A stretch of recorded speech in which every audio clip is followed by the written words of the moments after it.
Grow Great is a city government leadership podcast with Lisa Norris and me, Randy Cantrell.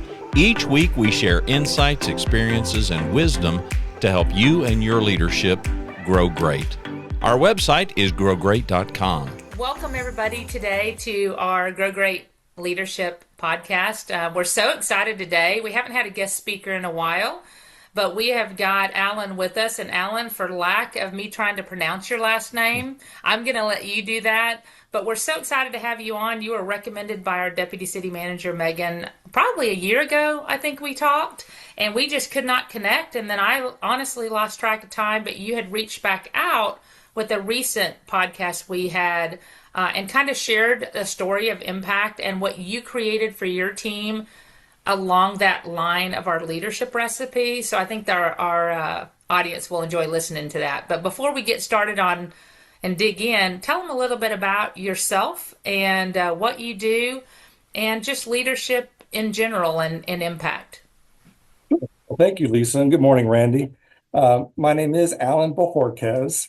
It's an unusual name, but I am a municipal lawyer based in Austin, Texas, and our little firm has lawyers scattered across the state, primarily representing cities, but occasionally we handle a few counties and special districts. And municipal government is all I've really ever known and done. And so I'm a big consumer of literature and podcasts on city management and city government, but I also like leadership. And your podcast gives both. So it's kind of exciting to be on a podcast for which I'm a fan and subscriber. That's awesome.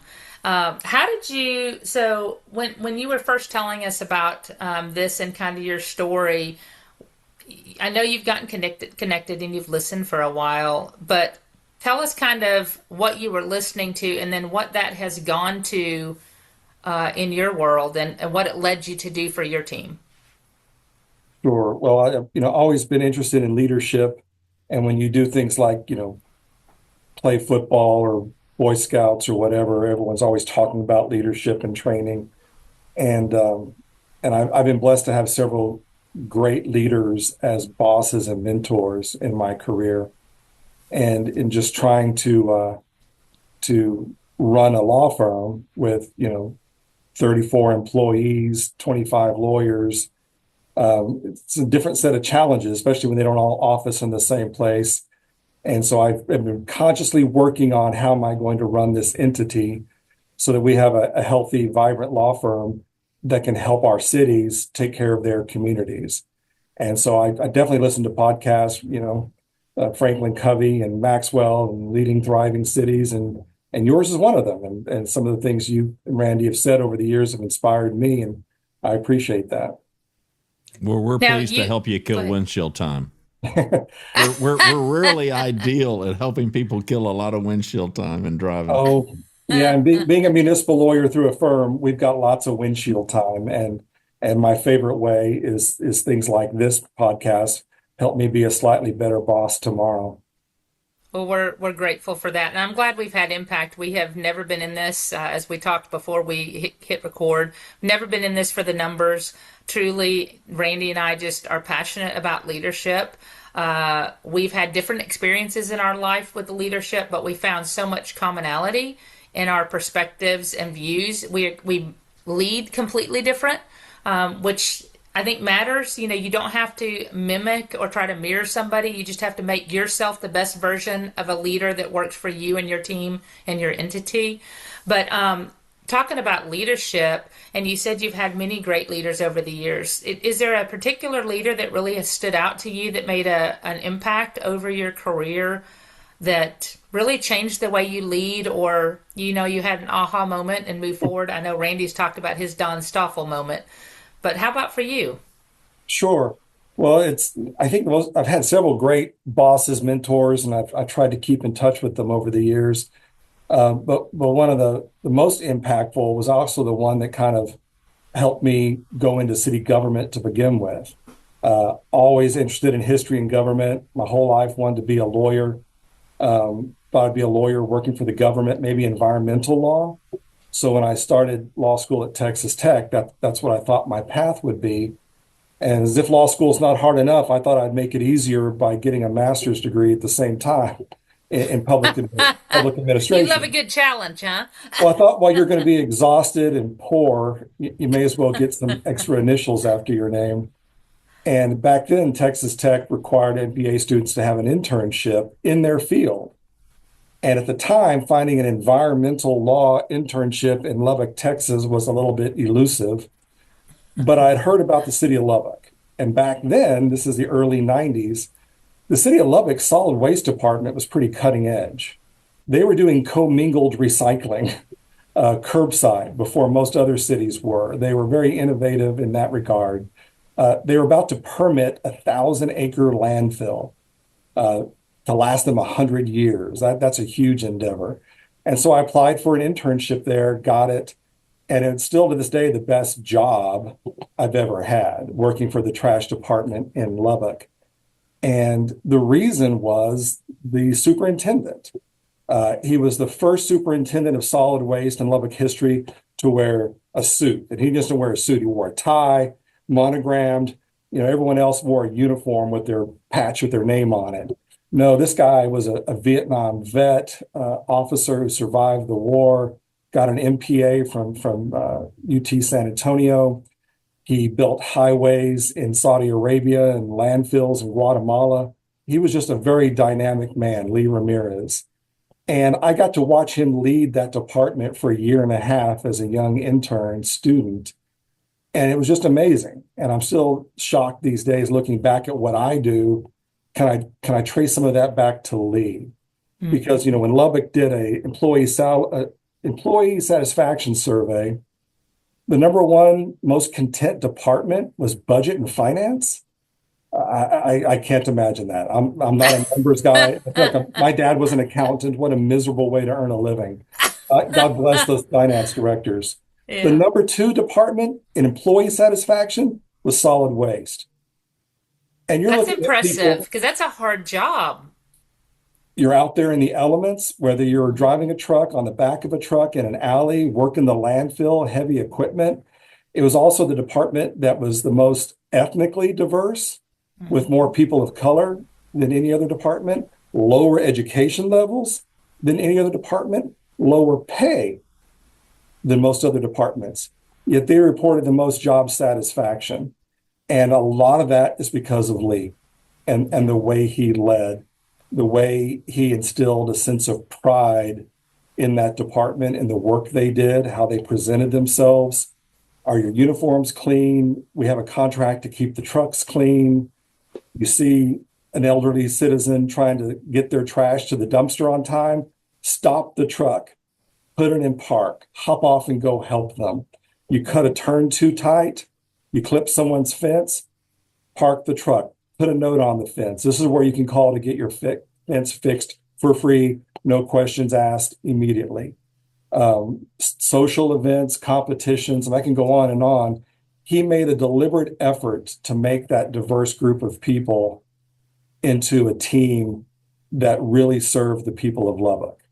And seeing him do that with what he had has really inspired me to try to do better with the teams that I've been able to assemble. So I'm still grateful for Lee Ramirez. God bless his soul. Well, it's an incredible story. And those leaders like that, it's incredible to be around them, and it forever leaves a mark. And people don't realize that. So often we hear you have to be an executive, or you have to be in this position of authority and power. And Randy and I don't believe that. You can be a leader even without the title. If you instill that passion, if you instill the belief in people. Our podcast, as you probably have heard, is about a focus on others, doing for others what they cannot do for themselves. Not that they're not capable, but they often don't see it and have awareness. In the story about him, you were an intern. So did you get to interact with him much, or did you just witness that and it impressed you? Kind of tell us how that happened with you being an intern. That had to be an impressive, seeing him in a suit. I would assume that's not the norm, like you said. So how did he directly impact you or interact with you that made that impression? Or was it just through observance? Oh, I was his intern, and yes, I helped others in the departments, but I was his employee. Okay. Gave me a desk in the solid waste office. Sometimes I was his driver, driving Yeah. around the city suburban. He would often take staff out to lunch, and the city didn't pay for it. Either you paid for your own or he would pay for it. But we're driving a city vehicle. Well, some folks got frustrated. Why is the city vehicle outside a restaurant? That's because after these lunches that you thought were going to be enjoyable, and they were, you spent the rest of the time driving through alleys Oh, after lunch, identifying dumpsters that needed new lids or had been vandalized, or the ruts had gotten so bad we needed to get the street department out there to fix the alley so that our trucks could get through it and so citizens could make it to the dumpster. And so a lot of it was observing him. He actually practiced leadership by example. But then he would mentor me and coach me. He wanted me to become something. And the biggest thing he passed on is that he wanted every member of the team to become someone, even right. someone who maybe dropped out of high school because they found themselves forming a family younger in Yeah, life than some. sure. Well, you need to be able to provide for your family, which means you need to be able to advance so you can get raises and more training opportunities. And you may have started off being a solid waste worker one, but I want to see you as a solid waste worker three or four. And so he cared for the team, but he also cared for the individuals in a fairly large department. And that sort of leadership was inspirational because, yes, he's dealing with the public works director and ACMs and city managers and accountable to city council. But I think he showed up to work every day with his monogram shirts and his pressed suits, feeling accountable to his crew. Yeah. And, yeah, you and I have all encountered folks who they think leadership is a title. Maybe it's a new feather to put in your cap. I've earned this because I've been around. I have come to view leadership as an opportunity, and maybe it's an obligation. And you don't have to have the title to want to lead other people. And Right. Lee inspired that kind of stuff around his office, around the landfill. And yeah, I've never forgotten that. So fortunate to have a leader like Lee in your life, especially early. So Mhm. you have seen greatness in a leader and what they can be, the leaders that fight for you in rooms you don't even know about. I feel from what you said that he had the team's back no matter what. And he talked, and it sounds like he had this great perspective of passion for city service, passion for his people, and beautifying the community in the role he had. Because he certainly didn't have to drive around and check for vandalism and lids that are broken, right? But he did so, and that demonstrates leadership to everybody who's with him because he's out there himself validating and making sure that that's part of what you guys believe in and perform the same way. Sure. I love that. And he'd show up. I can still see his gold watch and his dang gold bracelet and his polished shoes, and he'd show up to city events with nonprofits or whatnot. And when it came time to introduce each other, he'd just say, "Hi, I'm Lee. I'm the trash man. I like talking trash." I love And it. you would never know. Yeah, this man has a master's degree and was an officer in Vietnam and did these other amazing things. He had a bit of humility and humor that would disarm people, and they could focus on whatever project they're trying to work on. Which, in the instance I'm thinking of, he was trying to coordinate recycling efforts between Texas Tech University and the city of Lubbock for the first time. And so he had that gravitas, but a bit of humility and a good sense of humor that I think helps a lot of us get through. That's interesting. And, humility, as you probably listen to our podcast, is our foundation of our leadership recipe. You have to be humble in order for everything else to work, or you don't listen. You don't take ideas from others. You can't develop and learn from others in order to create things to become better, right, than they are today. Because it takes a lot of minds and a lot of ideas, and they don't have to be our own. Our team often sees them before we do if we're willing to listen to them. So I love that you saw that foundation of humility in your role. As we've moved forward, and you heard about our leadership recipe as we talk about that, and we just talked about humility being that foundation. What did it do for you? I loved what you showed me, that you had kind of created from the concept of a leadership recipe, not just ours alone, but the concept of having a leadership recipe. You kind of formulated your own. Can you talk about that a little bit to our audience? Oh, sure. And I'm a lawyer, so I got to do the proper disclosures. A member of your management team suggested that perhaps I would make a decent guest a while ago, and my reaction was, "Thank you. No, I've got nothing to say and nothing to share. What do I know? I'm not qualified, but I have been leading my own business for 23 years, and I'll admit that up until about 6 years ago, this is just a small, intimate talk, right? It's just the three of Sure. us. This will never Yeah, be of course. online. I don't No, know that there's no thousand listeners. there's No. no listeners. I don't know that I was doing the best job at leadership, despite having been in many leadership positions, taken leadership classes. I think I had defaulted because I was so busy practicing law and managing a business. I think I had defaulted to leadership by example. Just watch what I do, and it all speaks for itself. And I mistakenly went down that path for a very long time. Well, in 2019, 2020, lots of things changed. Some significant employees left, some significant clients left. We moved from a small rental place to a much nicer office just down the road, which means more debt obligation. And then the pandemic hit. And like, oh my gosh, I'm the guy who just traded up office space at the end of office space as we know it. And the firm went fine. Our clients proceeded. We're municipal lawyers. We're city attorneys. We took care of business. It didn't affect us much. But that kind of gap in intensity gave me the opportunity to realize and acknowledge my leadership methods were not getting me the results that I wanted. While I had good intentions, my execution wasn't very good. I needed to be more deliberate, and I needed to focus more, spend time, effort, money on leadership as a separate, independent thing from managing a business and practicing law and conducting training. And so I started reading everything I could, podcasts, magazines, the whole thing, talking to people.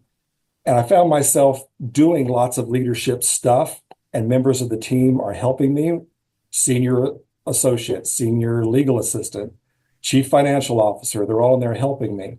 And I've been doing it for the last 6 years, and things have gotten much better for our organization. Retention is better, quality recruitment is better, quality of life is better. But I was listening to you and Randy the other day, and you were talking about leadership recipe. I'm like, that's the word. It's recipe. Is that a strategy? Is that a leadership plan? I've never written this stuff down. And so I actually spent some time thinking through what have we been doing that we feel like works around here. And it came together fairly easily as our leadership recipe. And so I showed it to my senior leaders at the firm, the managers, showed it to my wife, Sheila. I started showing it to people that I trust, best friend, like, is this anything? Is this nothing? Like, nope, that looks like what you're doing.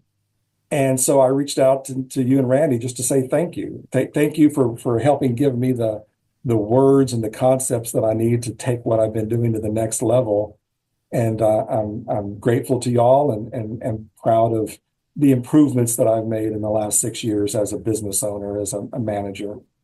That's awesome. And you shared it with us. And for our listeners, we will add that. Randy will post it on the site just to give, if you don't mind, Alan, to give them ideas and energy that every leadership recipe doesn't have to look alike. It's just, again, the conceptual design of what you want to impress upon your teams that's valuable to you, that's valuable to your organization, and that means something that you want to instill in them to follow as a practice. And I think your approach was great because you thought about it, and then again, based on humility, you went to others to say, does this look right? Yeah. Because we can always tweak it. Sometimes our ideas sound great until you run it by others, and they're like, well, what does that mean?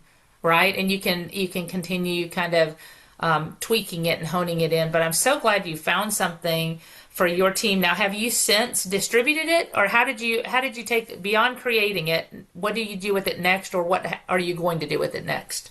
Well, in vetting it with my friends and other leaders at the firm, I really encourage them to, in all things, law and leadership, to call me out on my nonsense if I'm just not seeing it clearly, and they all are quick to do so. But no, this captures what people have been experiencing at the firm. So I've got it in writing. I got it formatted, self-explanatory. We have firm-wide staff meetings every Monday, since we have lawyers and paralegals all over the state. I mention it then, and then we'd have more in-depth meetings. Maybe just the lawyers meet every fourth Thursday, or third Wednesday, just the paralegals meet for lunch. I got on their agendas so I could run it through with them in more detail and let them ask questions, make comments. Again, call me out if I'm missing something, but share their experiences, because I want them to understand there's a method to the madness. Some of the things that we've been doing really falls under the guise of leadership, and it's on purpose. And oh, by the way, if they buy into this recipe, well, they can cook too. They can do leadership functions with their colleagues, peers. It may be the lowest ranking lawyer in my office has a big influence over our law clerk, a law student who's with us just temporarily. And if all that helps sort of guide and influence our team in the same direction, I'm going to count that as a victory. So I haven't really shared it outside of the firm, but for last week I was in DC. There's a group. I hope all the city attorneys listening are members of IMLA, the International Municipal Lawyers Association. It's one of my top professional groups, and they had a meeting in DC. And one thing they do is they have a breakfast one day where a different lawyer will take responsibility for a table to guide a different conversation on a different topic. And so public-private partnerships, or DEI in the federal government, or whatever, lots of great topics. It's 7 a.m. I'm not even awake yet. Can we talk about something soft and fluffy? Or get more coffee quick. Yeah. So I offered to talk about this leadership recipe that I have embraced.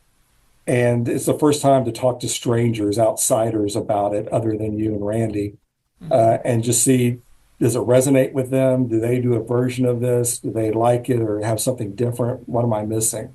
And just to be able to sit down with 8 other people from other states and have this conversation was really kind of a relief, because you can rip a leadership style out of a book and come back to your office and adopt it and say, we're going to do these things. And maybe it works for some. For me, this was more of an organic evolution that just sort of works for me. It's comfortable for my style and for the team that we have assembled here. I'm assuming you've had validation all along the way about this, externally and internally. Yeah, people, because none of the concepts are new, right? I didn't invent any of the concepts. It's just sort of how I put them together and how they take life, how they come and manifest into being in our firm. Seems to work well with our team, whether it's legal assistants or lawyers or admins. And I think it's made an improvement. Maybe anyone's recipe or leadership plan will help them improve, if nothing else, because it shows they're doing something deliberately. They're spending time on it. They're realizing that in addition to making whatever widgets we think our job is to make, if you have a leadership role, that really is a part of the job you have to be mindful of and intentional about. And I don't know that there's anything great about what we're doing here, but we've seen improvements. And that's it's great for you all. That's what matters, is what you are doing is great for you. And of any message here, I think that's what's important, is you took something that sparked your interest, you created something that fits your organization and your culture and your leadership beliefs, and now you're in the phase, it sounds like, that you are passing it on for discussion, and hope and probably expect that your leadership team will embrace that same belief system and pass it along in some form, right? So it's navigating that. How have you've talked about it at these different like staff meetings and things like that. And your firm is smaller. Do you post it now that you've created it? Are you still in the phase of tweaking it, or how are you getting that out to be for your firm members, the 35 or so you said? How are you making sure it's in front of them to kind of live and breathe and just to provide a reminder of day-to-day leadership? In some instances, I handed it out at the end of the meeting. We sit in the conference room, have PowerPoint, go through it and discuss it. And then at the end of the meeting, hand out a copy so they have it. In other instances, after the session, I emailed it to them. And Yeah. so it's generally available those different ways. Yeah. Well, I want to hear what it is. Okay, well, again, this is me just sort of dumping words onto a page and then trying to make sense of them, and they sort of popped up in order pretty quickly for me. The first one is expectations, and that's the E in embrace. We call it embrace leadership, and embrace is an acronym, and the first is expectations. We are hyper focused on sharing expectations with each other upfront and repeating them, whether it's expectations regarding quality of a project, timeliness of a project, my expectation that a lawyer should be able to complete a project in 3 hours, not 8 hours, whatever that expectation is, let's not hide the ball. Let's be forthright and forthcoming and transparent with what it takes to be successful at this firm or with the cities and counties that are our clients. Let's get the expectations out there early and often. The M in embrace is model.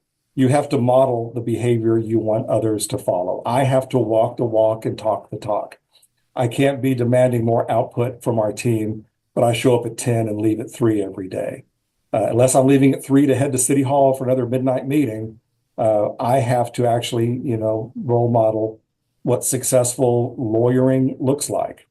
And then I have to ask members of my team to model it for their paralegals or admin assistants or whomever. The B in embrace is belonging. And I think in 2026, we all sort of understand that sense of belonging has probably always been important. I don't know that we've talked about it as openly as we do now. To feel like you're members of a team, you fit into your group. We may be different and come from different backgrounds, but we all sort of agree on what we're doing, and there's a place for us in this organization somewhere. And so consciously trying to help employees feel like, yes, you have friends, yes, you have family, you've got colleagues and peers here at the firm, you belong with us too. Whether it's the work that we do or intentional social opportunities that we provide, some people don't mind wearing my name on their jacket. So we have law firm jackets and shirts and hats and Yeti mugs or whatever. Some folks are proud of that. For some, nope, that doesn't do it for them. It's something else. So that sense of belonging matters. The R in embrace is for reward. We reward often, big and small. And yes, I'm a private law firm, so I may have a little bit more flexibility and freedom to acknowledge achievement that perhaps someone working with taxpayer dollars directly might not have. But we do accolades during our staff meetings. I do something called 3C, a coin, a card, and cash. So if you learned a new skill, there's a coin. Pick it up off, any online purchasing shop that says, hey, you learned a good skill, bravo. And then a handwritten card from me saying, hey, I appreciate that you figured out how to do recruitment as our new HR person, well done. And the cash is usually a gift card. And they get those 3Cs immediately. In part because, again, I'm of a certain age and was raised by parents, Depression era parents of a certain age.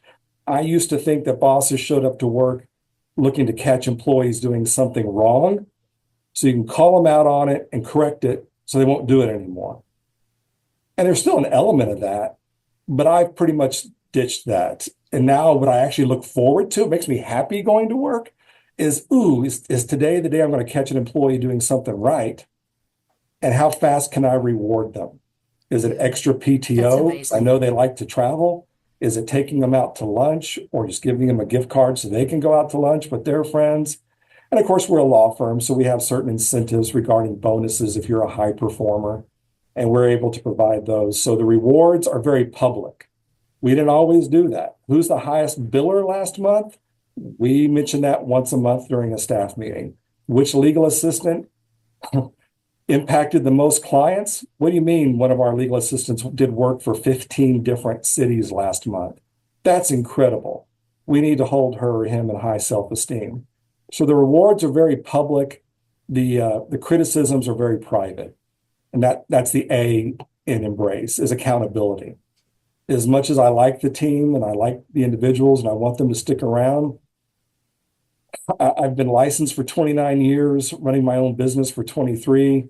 I'm not negotiating our standards for anyone. So whether it's quality or responsiveness or it's ethics, if someone misses the mark, they're going to hear about it, and they're going to hear about it soon. And I'm not waiting to the end of year final annual evaluation that you HR people make us do. We're going to do it HR immediately. people. I don't know your origins, ACM, Norris. True.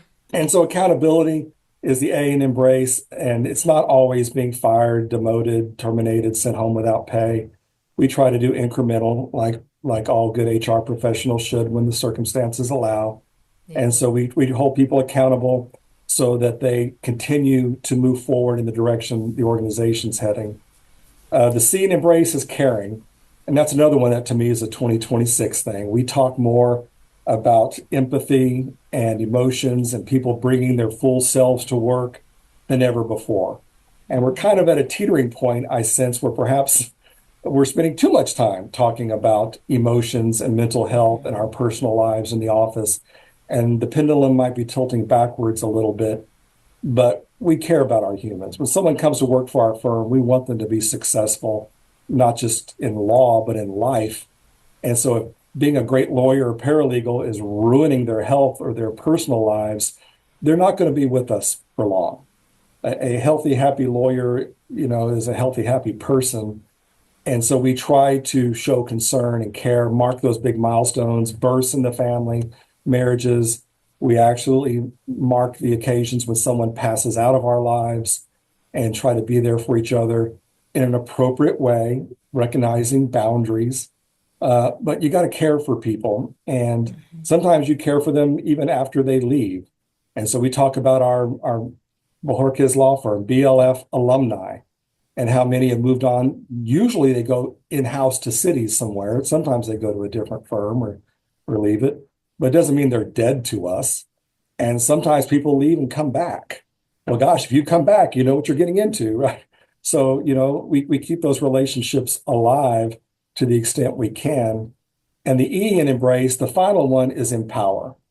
After everyone knows what's expected of them, they know what the mission is, they know how we do it. I can't possibly micromanage 34 people. I don't want to. I'm not qualified. I don't have the energy. But if they've got the training, they've got the laptop, if I'm asking a junior associate to work on an ordinance for a client, have I given them the city manager's phone number and email? Because traditionally at law firms, well, if I'm the partner, you have to go through me. I'm not letting some lowly associate talk to the mayor. Why wouldn't you? So turf guarding and siloing, that's traditional law. That's not 2026. Clients want the project done well, quickly, and efficiently, so they're not spending too much money on dang lawyers. What can I do to help my team get the result faster? That's empowering. And frankly, I'm spending good money on my team. I have to be able to trust them. They've got the credentials. So just empower them and kind of get out of their way and double check and see if they need anything. That's the way that we are trying to move forward. And when I talk about embrace leadership with our group here, they tend to nod and go, yep, that's what we've been experiencing. That's what we're doing. Oh, that's why you do those things over here. Okay, I thought that was just with me or just with her. No, it's a concerted effort. And it's made us slightly better than we were 6 years ago, which I'll take any occasion to celebrate. I love that you did the embrace. It's and they're actionable. Each Yeah. letter is something actionable, which is amazing, and it's easy to follow. And I can definitely tell you put the time into it to think through it, Alan. And I just I love all the words you use, but of course, I am HR in my real life. I am, managing director in my current role, but man, I love HR, and the actionable words just shows and reflects. I can feel it in you almost. I can see it in the way you talk, in the way you talk about the relationships with your team, the passion in serving the cities. And I truly love what you came up with.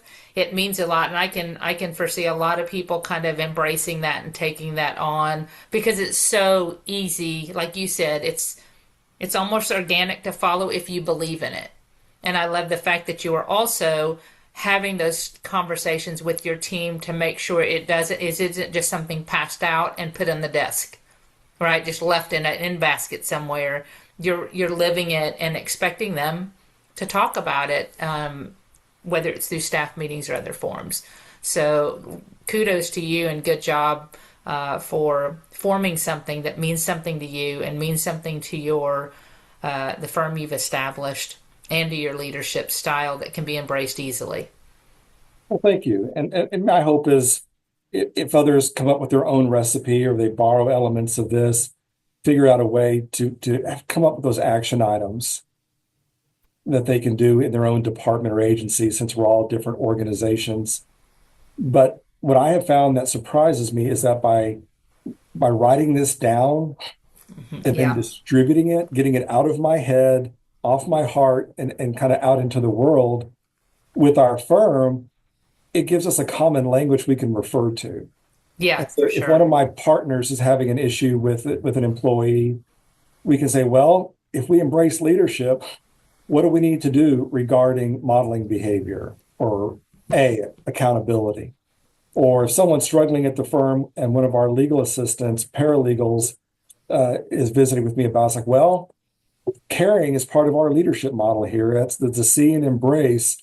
How are we going to appropriately show this person that we care about what they're going through, perhaps in their personal life, but reminding them, is accountability, we still got a job to do. Cities rely on us to get their contracts out the door in a legal way or defend them in a lawsuit. We still have to do the JOB, but we can care about the humans that make up this organization. And so, I've not written about leadership. This is the first time, other than breakfast last week, that I've spoken out loud about it outside of the firm. Well, So welcome. it's a little bit of a vulnerability point with me because I'm Of not a course. leadership guru. So putting it out there involved a small amount of risk, but I've gotten the validation that Randy mentioned earlier. I've gotten that Yeah. back in spades. So I would encourage other managers, leaders, bosses, supervisors, if you have a method that you have embraced, consider sharing it with the team. Don't be afraid to put it out there. What's the worst they're going to do? Hold you accountable to it? Well, that's a good thing. They're judging us anyway. And so I encourage the team here, judge me by embrace leadership. And if I fall short, let's get 30 minutes or an hour on the calendar to sit down and talk about how I can do better. Because it's easy, especially being a lawyer, we have egos for sure. Been doing it a while. Gray hair is real. Um, it's easy for me to sometimes look at an employee and go, gosh, I feel like I'm working for you, darn it. Don't you work for me? In my head. Because quickly in my head, the answer comes, oh, yes, I do work for them. Yeah. I asked them to come join this outfit. I do work for them. What can I do to help them with this client situation or this legal project, or they're struggling with something in their personal life they've shared with me? Yeah, I am a leader. I'm the managing partner of a law firm. I do work for them. And so now that embrace leadership is out there among our own people, they know they can point it out to me, and I will do my best to take it in the spirit intended. Well, I got a prediction. You're going to be impacting a lot more people than you recognize, and you do have a lot to offer to others. So, thank you so much for sharing your wisdom and insight, for sharing what you've created for your team. I think it really is. Our listeners, this is going to be a powerful episode, I believe. Randy, I don't know about your thoughts, but you've No, been it's an going to be executive coach terrible. for a long time. They are gonna really love this because it's leadership in action, and they're seeing what you've done with it that makes sense for you. And I think it's going to encourage a lot of leaders to really do exactly what you did, is look at themselves and what do I need to do to ensure my team has a clear path and vision for my expectations and what I believe we should be doing, whether you're in a firm, whether you're we have consultants, whether you're in city government, we even have people outside of city government that listen. But the journey is real for each of us. Just like you, when Randy came into my life, I've been a leader a long time. I felt I did a good job, but his insight and wisdom, just like you're providing it to your team, well, it has made a lifelong impact that I know forever I will be grateful for, to have projected me higher and to do more and better than I felt I was doing. Not from ego, but you think you're doing the right things until somebody comes in and questions you, and you step it up. You step it up a notch and try to become a better version of yourself. So thank you for sharing your story. Thank you for sharing your mentor from many moons ago that has impacted you. And I know our listeners are going to be impacted. Yeah, and before we say goodbye, Alan, give our audience, I'm sure there's going to be people that are going to want to contact you. And if you're open to share that, whether it's a website or anything else that you want to do, please tell the audience how they can do that. We're Texas Municipal Lawyers, so it is in actuality texasmunicipallawyers.com, and there's a portal there to send an email, and there's a phone number, and my email is just Alan at Texas Municipal Lawyers. Feel free to give me a contact or reach out, and I want to thank you two for the conversation today. Fun talking to you, but more than that, thanks for your contributions to my leadership journey, and something that we have that shared love for, which is Texas cities. Thank you. Thanks for watching and listening to Grow Great, the City Government Leadership Podcast. Our website is growgreat.com. For Lisa Norris, I'm Randy Cantrell. We hope you'll subscribe to the show, and we hope you'll tell a friend.